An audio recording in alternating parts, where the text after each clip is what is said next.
Warning: our YouTube channel and its videos may contain scenes, language, and content that may not be appropriate for all audiences. These videos include surveillance footage, undercover pursuit of suspects, actual police and rescue operations, and fearless confrontations. If you do not approve of the content, please do not watch our videos.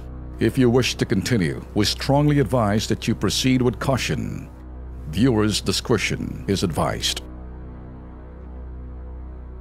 Isa hong paaralan ang inireklamo sa ating pong tanggapan sa KP dahil sa ginawa umanong pang-iipit nito ng mga dokumento na kakailanganin po na isa pong estudyante.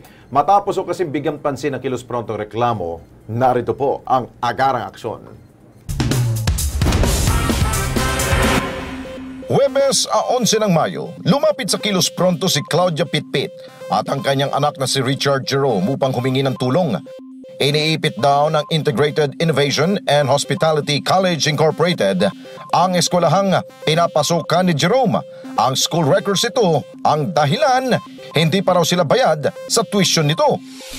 Pero ayon sa mag-ina, taliwas daw ito sa anunsyong libreng tuition na bentahe di umano ng Integrated Innovation and Hospitality College Incorporated sa kanila. No tuition fee daw po yun. Okay. Ang miscellaneous lang daw po yung babayaran namin. Tapos po, yung nakarang araw pumunta kami para sabi ko, ililipat ko yung anak ko.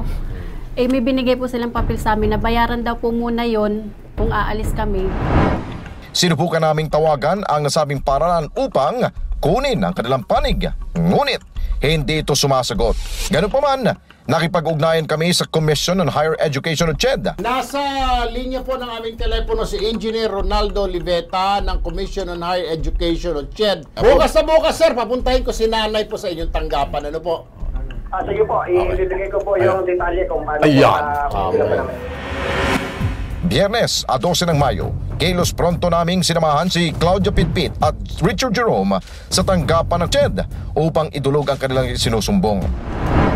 Matapos ang ilang oras sa pakipag-ugnayan ng CHED sa Integrated Innovation and Hospitality College Incorporated o IIHCI, maaari nilang makuha ang mga dokumento para sa pag-aaral ni Jerome. Dito, dumipensa ang eskwelahan sa reklamo ni Claudia. Ang kasunduan po, nakalagay dyan, ang babayaran lang po namin sa aming eskwelahan ay yung prescribed miscellaneous fee. Okay, ang tuition po ay hindi na. Tapos, ipahat ng mga subjects, dapat walang bagsak. And then, yung enrollment po sa IIH College ay kinakailangan tuloy-tuloy. Ibig sabihin, hanggang makagraduate sila.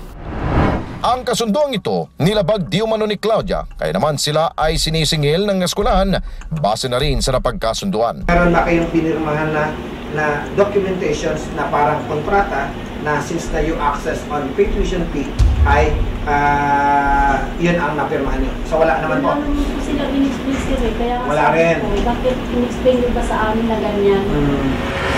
Pero dahil na rin sa pakiusap ng CHED at upang mabigyan ng agarang solusyon ng reklamo, nangako ang eskwelahan na matapos ang 2 linggo, ibibigay na nila ang mga dokumento ng anak ni Claudia matapos itong iproseso. Maraming salamat po sa tulong ninyo na makukuha na po yung TOR ng anak ko within 2 weeks. Sana po marami po kayong matulungan. Maraming salamat po sa tulong ninyo and God bless you po. More power. Yun, walang anuman sa pamilya Pitpit at sa Integrated Innovation Hospitality College. Sa pangalan pa lang, hospitable na ho sila. Hospitable. So, thank you so much. Huwag na ho ninyong mahantong pa kayo na makilos pronto ba kayo dito bago kayo kikilos. Dapat, pag may ano kagad, kilos na. Yan. Delikado kayo dito. Hindi na ako magsasalita. Napakabait ako sa inyo. Kung mabait ka, bakit? Hindi, inaano ko lang, nire-remind ko lang sila. Easy.